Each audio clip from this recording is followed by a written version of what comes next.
Ramadan Alsawa raised his left hand in the air, his index and middle fingers extended, forming the victory sign for a moment. The students sat in complete silence, their minds eagerly trying to grasp the dramatic pauses and theatrical performance, which were impactful to them. With a booming voice, Ramadan Alsawa spoke about heaven and hell, and silence engulfed the classroom. His reputation as the best math teacher in their school was juxtaposed with his reputation for violence. His reactions and outbursts were unpredictable. As the students sat in the classroom, their eyes fixed on the charismatic theatrical teacher, Marwan couldn't help but feel apprehensive. Although Ramadan spoke with a seemingly harmless smile, Marwan was terrified of him, haunted by stories of his violent punishments. Marwan feared he would need strong prayers from his parents to avoid becoming a victim of Ramadan Alsawa's wrath, who loved math but was frightened by the teacher's appearance. Even though he spoke with a wicked smile, it was clear that there was nothing requiring violence at the moment. Marwan was afraid of the man whose stories of violence and exaggerated punishments during his lessons lingered in his mind. He was certain he would need countless prayers to escape becoming a victim of the horrors of Ramadan Alsawa. Ramadan Alsawa began the final session amidst an atmosphere of joy and quick, amusing jokes. The classroom gradually relaxed, and the students started laughing, some exaggerating, unsure of the limits allowed by a man like him. Marwan was lost in his thoughts, unable to participate in the laughter. He was drowned in his own thoughts, barely registering what the teacher was saying. If asked now, he would probably see it as a nightmare. Marwan struggled to integrate into a group of people who were already in sync with each other. If all the students started the year without knowing each other, there wouldn't have been a problem, but Marwan always felt that they all knew each other, and sometimes even the teachers knew them. Why did we all start the year at the same time? Why didn't anyone invite me to the big welcome party? Marwan spent his days quietly, trying to concentrate on the conversation, even if the teacher told them not to write. Over time, he got used to the student sitting next to him and became his closest friend, not necessarily due to shared interests or similar thinking, but simply because they sat together. But just because they sat together didn't mean they got along. Every year, Marwan eagerly anticipated the chance to leave school through the back gate, saving himself 5 minutes of walking around the residential block to reach the train station. Marwan wasn't interested in participating in impromptu football matches or buying snacks outside school. He had tried several times to play football with them, but always felt like an outsider, especially with his failed attempts to fit in. In the few instances he tried to play with them, Marwan came to the conclusion that they saw him as a burden rather than a teammate. Marwan heard them clearly and without any attempt to hide it. After a few failed attempts, Marwan abandoned the main entrance of the school forever. The advantages of the back gate were more than just a shortcut home after school. The gate opened onto a relatively large dirt square. Sometimes Marwan felt it was an extension of the schoolyard. To the right of the square, a building was under construction, and in front of them, a small street allowed only one car to pass, leading to a road that ran perpendicular to it, leading to the train station. Marwan loved games that only required one person. His favorite games always required him to be the last person out of the gate, so he could prepare himself mentally to be the last person out of the gate. Then the square would be ready for the game to begin. You're an explorer like Indiana Jones. The ground in front of you is full of pits, and in the middle of the road, there's the biggest obstacle, the danger you have to overcome. You can't turn right to the temple. The giant on the right will block your way, and the terrifying pit on the left awaits just one misstep from you. If you slip, you'll fall and remain there for 5 minutes, plummeting into the dark abyss before reaching the bottom. The pit in front of you is volcanic. You can see the lava bubbling and occasionally erupting upwards like a tongue of fire trying to reach you. Focus on how you're going to navigate your steps closer to the terrifying volcanic pit. Carefully, yes, one step at a time. Now prepare to run in seconds, but that's all the time you have to overcome this terrifying obstacle. You have to jump over it with precise timing, like a true hero. You've conquered all the challenges. Now you can continue on your way safely. The obstacles that remain on the path are much easier, and the train station ahead is your salvation. Despite his intense fear of Ramadan Alsawa, Marwan was fascinated by him. Normally, a teacher entering his class would yell and shout, even if only for a few seconds to get the students' attention. But during this period, when their focus on the curriculum needed just a few seconds to transition from chaos to order, things were different with Ramadan Al-Sawa. Even before he took a single step inside the classroom, everyone was seated in their assigned places. The two disciplinary guards, one red and one green, were on the right, and the textbook was on the left. If you entered the classroom and heard a voice say, "No," or found someone still open, or if someone yawned, what would happen? The students would respond with a strange mix of fun and terror. Marwan would respond to them with the same conflicting emotions. These were the rare moments when he felt truly sure of the answer, truly felt that he was part of it all. At the beginning of each class, Marwan struggled to control his imagination, to focus from the first word uttered by Al-Sawa. Today was the last day of the first term in music. Throughout, Marwan had managed to avoid any real protest from his classmates or the school itself, which until now had been based on myths, simply because he hadn't experienced anything from them except the sudden and expected pain on the face of one of his classmates or 10. Yet, despite this, he counted down the days, always expecting disaster. These days were the evening study period, which Marwan preferred because it ended after sunset, when everyone had lost their complete concentration. But the advantage of the evening period for him was that he didn't have to wake up more than necessary to catch the train. The teacher would stand at the board, speaking loudly as usual, and the rain would beat against the classroom window. Marwan loved the sound of the rain, the sight of the clouds, the thunder, and he would think about the warm dinner awaiting at home after a long train journey, a journey Marwan absolutely disliked. The journey didn't exceed half an hour, but for him, it felt long, weighing heavily on his heart. He envied his classmates who left school and within minutes were at home, enjoying delicious food and television before starting their homework. His father's attempts to transfer him to a closer school had failed, something Marwan wished for wholeheartedly because of the train journey and his almost pathological fear of Ramadan Al-Sawa. The rain hit the window panes, the thunder reverberating in Marwan's head, abruptly waking him from these waking nightmares. At the real start of the first class, Ramadan Al-Sawa looked at him with a calm yet terrifying gaze. Marwan felt a strange chill creeping over him, his ears ringing, as if he were alone in the world with Ramadan Al-Sawa. The teacher repeated instructions in the same tone, glancing at Marwan while reading from the board. He knew it was a failed attempt to save the situation, and every passing second was a silent torture.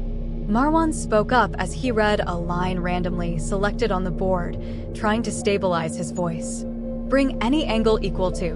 Ramadan Al-Sawa interrupted, "Raise your voice, dear." Marwan struggled to maintain a steady voice, "Bring any angle equal to." Ramadan Al-Sawa cut off the sentence from the board towards him, and Marwan spoke faster, louder, the trembling becoming evident in his tone. "Bring any angle equal to." The complementary angle to this angle Ramadan Al-Sawa was standing right in front of him, exactly where the complementary angle should be. A terrifying smile on his face. Marwan, and vice versa, they grabbed the man by his shirt collar and dragged him to the board. "Come on, explain to us what this means." Marwan's legs shook as if he were clinging to the hangman's noose, knowing full well that it wasn't likely the teacher was saying, and even if he was saying it, he didn't know what it meant. He would explain how he had no idea what this meant. The nightmare was coming true, and Marwan couldn't believe it. In the hope that he would suddenly wake up to discover that none of this was real, Marwan stood in front of the board, feeling the teacher's threatening breath next to him, his classmates' glances on his back, each of them trying to hold their breath. Thanking God he didn't open it again, and as he got up from the ground, the moment of weightlessness when he lost touch with the ground beneath his feet was scary. He didn't get up, didn't scream, didn't even feel the desire to cry. The only feeling that overwhelmed every cell in him was anger, music. The days that followed were calm, the rainy season continued, and Marwan lost his love for it. The sound of rain on the window in class wasn't soothing anymore. He doubted that just as the sound of rain on the windows during the last classes made them think about what happened, They were also thinking about his classmates, and Marwan was adding himself to Ramdan al-Sawa's list of the accursed. No other incidents occurred during the fateful math class. With time, what happened seemed less frightening to him, and if the math class continued to be a nightmare after the incident, Marwan was always waiting for Ramadan al-Sawa, specifically, to get up and continue the show. He would prepare himself before the teacher even entered the classroom, when his classmates suddenly quieted down, and the sound of footsteps arranging notebooks on the right side of the desk in the usual order was heard. Despite the noisy atmosphere between classes, it was Marwan's habit to listen to the steady, confident, and slow footsteps outside the door, and to listen to the sound outside the door for a moment.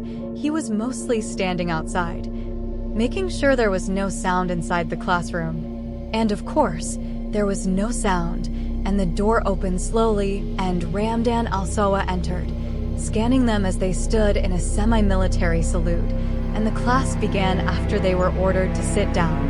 Marwan was always waiting for Ramadan al-Sawa to address him specifically, to ask him a question, to punish him unnecessarily, but Ramadan al-Sawa didn't seem to remember his victim at all.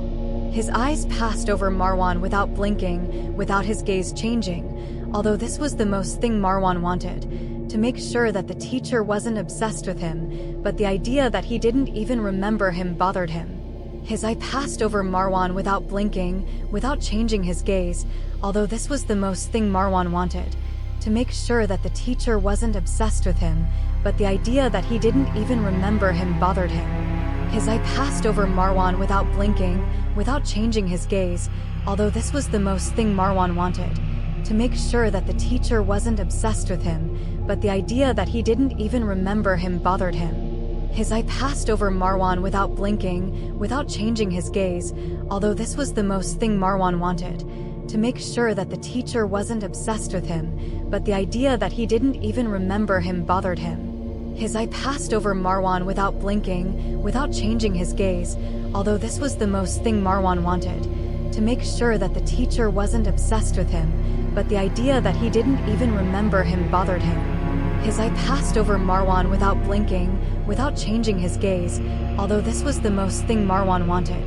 to make sure that the teacher wasn't obsessed with him, but the idea that he didn't even remember him bothered him. He heard his footsteps outside the door, confident, slow, and the sound of the door being opened with a key. He hoped it wasn't him, that his father wasn't really involved in the beginning. Marwan wasn't very interested in moving, but these days he was tense. He needed a fresh start somewhere else. He began to feel stigmatized and distinguished. He couldn't imagine it would be his fate. He was a victim of Ramadan tourists. He was at the school gate. The number of students exiting from the back gate was relatively low, but at the front gate, Marwan stood still, not moving a muscle.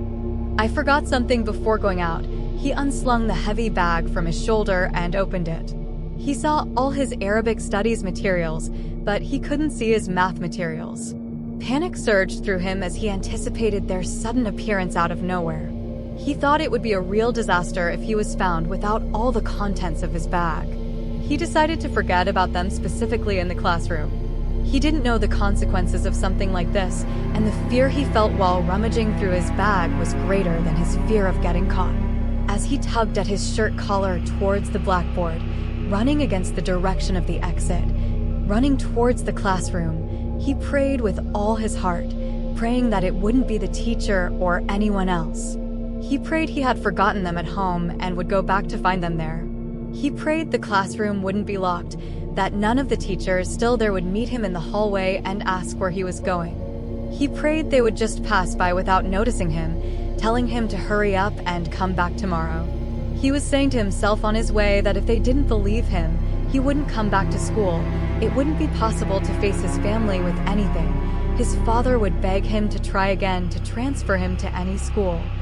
It didn't matter if it was close to home, he wouldn't be able to face any confrontation.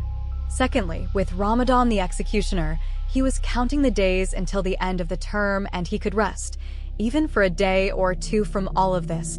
But luckily, everything happened like a beautiful dream. Nobody crossed his path. The classroom was open, bright, and empty. The teachers were outside the classroom, or perhaps they saw him and ignored him. It didn't matter now. The important thing was that they were there. Marwan returned towards the exit, happy with the bag that had noticeably increased in weight, along with the math materials. The school was completely empty, the back door was still open, and Marwan was outside alone, now heading towards the small dark square. "Why haven't you left yet?" someone said. Marwan, the voice coming from behind, the distinctive loud voice of the math teacher, didn't stop, couldn't stop, decided to pretend he didn't hear anything. If it came to a confrontation, he would say he didn't know the teacher was talking to him, even though there was really no one else, and Marwan heard the teacher's voice wavering in tone, this time the tone of anger more clearly. "Stop. Where are you going?" And Marwan continued on his way, stretching out more. If the man did all this for nothing, what would he do if he caught him? And there were no witnesses, and Marwan heard the sound of footsteps behind him, the teacher's steps. He thought until now the man wouldn't turn, didn't know who he was, didn't see his face. If Marwan ran now, it would end. The situation started to run, and Marwan started to run, realizing that there was no turning back now, and he heard Marwan's footsteps becoming lighter and faster behind him this time. The teacher didn't stop him this time. The chase began. And fear took over the boy.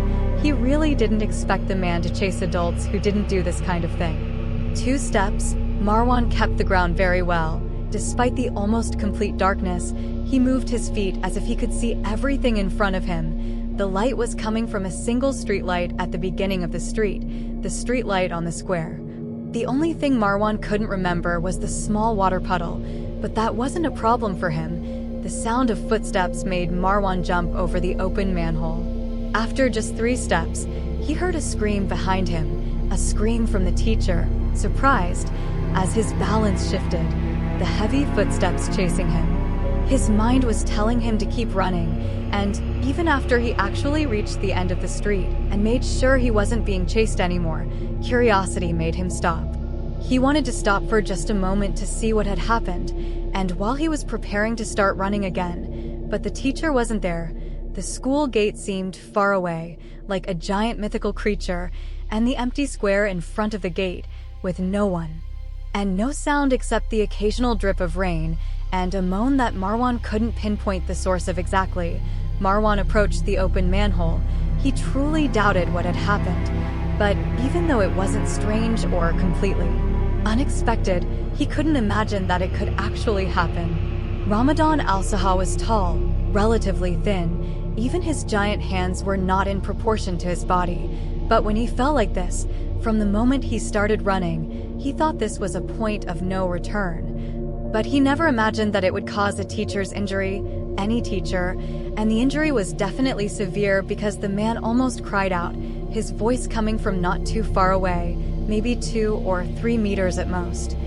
The depth of the pit was clear from his voice. The intense pain was obvious. Surely something had broken. "Son, why are you just standing there?" Marwan didn't see the teacher in the darkness of the pit, but the teacher saw him clearly, turned his back, disgruntled. He saw something, recognized who he was, looked at Marwan. There was no way the lighting wouldn't allow him to see his face, but what prevented him from knowing his appearance from the silhouette? He would be able to distinguish it later, surely in the classroom, and his punishment would be legendary. "Where did you go, you donkey? Aren't you hearing what I'm saying?" The teacher's voice was a mixture of pain, anger, and the patience had run out, and even though he was standing far from his line of sight, and certainly completely out of the range of his tone, this vibration made him tremble, the same tremor that enveloped him when he heard the teacher suddenly, from days gone by, asking him what he was saying now, and Marwan approached again. He found himself speaking without thinking. "I didn't mean to, sir." He heard the teacher's voice echoing angrily. "Get out of here, son. Look for a bed or someone in the school to call for help. My legs are broken and my hands are bleeding." "I'm bleeding, god damn it. Go call someone. Make sure your day ends well." Marwan was surrounded by chaos. No one could distance themselves from the incident. He couldn't obey or refuse it. After just 2 steps, He stood a meter or two away and started banging his feet on the ground, each thud weakening him, as if each step was taking him further away.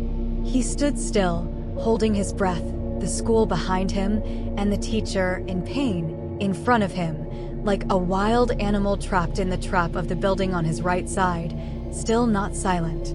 The work was not yet finished. On the left, at the distance of the large pit, towards the building that was still under construction, for the first time, Marwan thought about the stupidity of the school's management, leaving this gate unused. He wondered about the curiosity that opened the manhole, left it, and didn't care or notice the danger. A disaster waiting to happen all the time, and it did happen. He was the cause, the bag, forgotten completely, until its weight began to announce itself while he stood there. The teacher was still waiting for his return from his imaginary journey. He picked up the bag, feeling his shoulders thanking him. The bag's heavy thud on the ground was louder than necessary. He knocked on the ground again and again, with steps that weakened him. He couldn't see anything near the pit yet, waiting. A giant hand, belonging to the angry math teacher, reached out like a mythical creature's tongue to grip his neck and pull him closer. With this danger, he took a step back. "Sir," he heard, "is anyone in the school free?" "Sir, I can't find anyone." The teacher was silent for a moment, then spoke again. "Fine, go to the beginning of the street. Go find someone anywhere and hurry." With steps of uncertainty, wondering if the man would swallow him, he approached the danger. Still not seeing anything, he waited, knowing that at any moment, a giant hand of a furious math teacher would reach out, grab him by the neck, and drag him along. He took another step backward. "Sir," the voice echoed, "what's happening?" "There's nobody here." The teacher paused for a moment and spoke again. "Okay, go check the front of the street. Find anyone anywhere and hurry up." Marwan's voice in his mind wavered. "Don't let it get too hard on you." He approached the teacher again. "Sir, you're still here. It's a shame you're just watching me." Marwan replied, "This way, I'll be late home." For the third time, Marwan thought he was cutting off a new point of no return. Each time he discovered that the previous point of no return was not the last. He was trying to imagine the expressions. Surely, now he was stunned, searching for an appropriate insult or threat. Surely, the surprise had silenced his tongue. Marwan said clearly that he would leave without any help, any kind of defiance to a direct order from someone under different circumstances. He would have accepted it. The teacher's voice, this time, contrary to Marwan's expectations, softened. "I can't see anything here. I can't feel my legs. I might die from bleeding or an infected wound." He fell silent, and Marwan stood resisting fiercely, trying hard not to help him. He couldn't understand how he could push himself to this extent. He didn't know about this bravery or recklessness in himself. Marwan was very calm and introverted. Where did this ability to challenge come from? He challenged Ramadan, the tourists. Every time he found himself weakening, he remembered the day the teacher pinned him against the wall with his belt, the pencils on his face, and he felt humiliated, too big to tell his family about it. His father could have helped him. Surely, his father would go to the school and talk to the principal. His father was a simple man, a government employee, harmless to anyone, that's true, but surely, he wouldn't ignore such a situation. Marwan remained silent, but now, for the first time in his life, he felt capable of doing something. He decided there was still a point of no return, yet to be crossed. He approached the manhole and said in clear and distinct classical Arabic, the sentence he had repeated every day and over the days between him and himself, like a secret prayer, "Marwan, get any angle, it equals the complementary angle, and the reverse." As soon as Marwan finished his words, light shone in the dark square. A lantern hanging on the building that was still under construction flooded the whole place with yellow light, enough for Marwan to see the teacher in his disgusting classroom. The teacher stared at him with a steady gaze. Marwan caught a glimpse of him for a fraction of a second, and then Marwan was puzzled and looked at the light, which he never expected to be there. Marwan had never been late after school in this place until now, and he had never seen the square lit up. Did the man really know him? Surely, if he didn't know him all this time, he knew him now. There was no going back. Indeed, the next step Marwan took, he started to execute, trying to avoid getting closer to the pit again, heading towards the manhole without thinking, trembling with the idea he was about to implement. He had to make sure that Ramadan Al-Sawa never left this place. He was waiting for Taras to respond, to say something to threaten him, but the man remained silent. Despite everything, Marwan still felt that Ramadan Al-Sawa was the one who triumphed with all his might. Marwan grabbed the sturdy iron cover and started to lift it, but it didn't move from its place. A piece of it seemed impossible to separate. Marwan was completely exhausted. His fingers, palms, and hands were injured in several places. Marwan understood that his small, frail body and muscles wouldn't help him at all in this task. Marwan regretted saying his last sentence early, but now there was no turning back. The pit would remain exposed. Time had passed. It was too late to help the teacher now. If he left now, he surely knew Marwan would humiliate him even more than just walking away. The punishment would be severe. Commenting on hating the classroom window, it could also detach from the school. Marwan was standing at a distance, all of this spinning in his mind. There was no point in apologizing now. After the point of no return, humiliation, music. The only solution in Marwan's mind was for the teacher to die in his place. How long would he bleed? By the time he reached home, only one thought dominated his mind. As soon as he entered the house, his father and mother, worried because of his unusual delay, "I don't want to go to school again," his father interrupted the phone call, and he and his mother rushed to catch up with him before he fell from his height. Marwan was completely pale. The fever had taken 2 weeks of his life. Nobody understood the reason or what the problem was. He woke up from a nightmare every day, trapped in a deep pit with Ramadan Al-Sawa. This dream haunted him every day. When he started to recover, he missed half of the school year's exams. Even though the fever had subsided and he seemed better, his appetite was almost non-existent. So was his speech. Marwan was waiting all the time for a phone call from the school, waiting for a detective or a police officer, standing at the door, telling his family that their son was accused of killing a teacher, and no matter how much Marwan was not feeling well, his parents would feel even worse seeing their son like this, unable to bear it. Another important point, Marwan wasn't okay with something that happened at school, or maybe nothing happened, but it was important for him to be okay. Then, we'll understand. Marwan had no idea about all of this. He woke up scared from sleep, the recurring dream that he was trapped in a deep pit with Ramadan Al-Sawa. This dream haunted him every day. When he started to get better, he missed half of the school year's exams. Even though the fever subsided and he seemed better, his appetite was almost non-existent, and so was his speech. Marwan was waiting all the time for a phone call from the school, waiting for a detective or a police officer, standing at the door, telling his family that their son was accused of killing a teacher, and no matter how much Marwan was not feeling well, his parents would feel even worse seeing their son like this, unable to bear it. He was happy with every passing day without anything happening, but he was still terrified of the possibility that nothing had happened.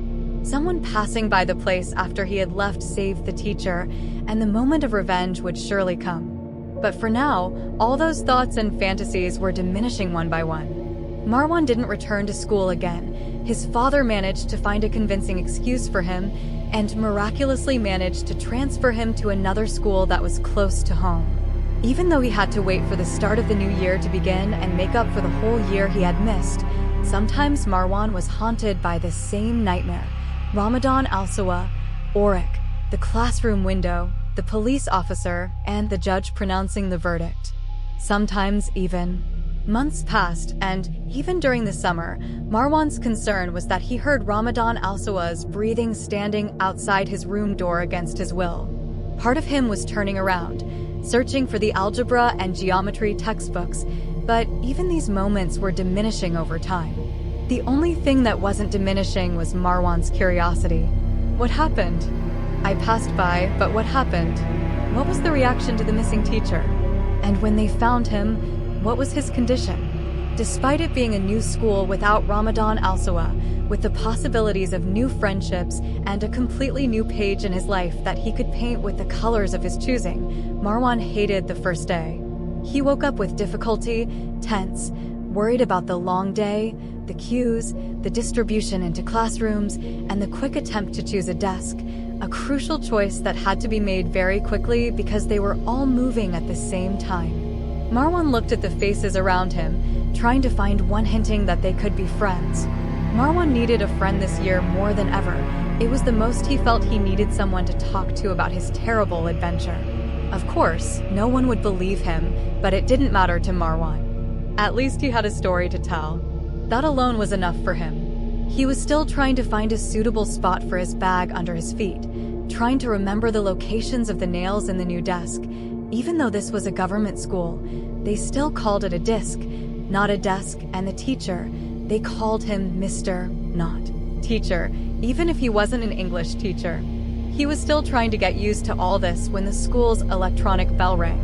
Even though the bell was different, it meant the same thing. The class had started. The door opened, and the teacher entered. Marwan had heard a lot about the feeling of his heart sinking into his stomach, but in his life, he had never actually felt his heart move from its place and fall in front of the blackboard. There stood Ramadan Al-Sawa, smiling sarcastically and silently waiting for the students who still had no idea. At the new school, they were completely silent, waiting for him to start revealing himself, his personality. Marwan might have a weak concentration and a wild imagination, but he wasn't stupid. Ramadan Al-Sawa had moved. Maybe he requested a transfer after what happened. He didn't know what this cursed coincidence was, but the plain truth was that now he was standing right in front of him. Marwan prayed that he wouldn't see him, that he would forget his face. It was impossible that he still remembered. Maybe he didn't see his face. That would be good.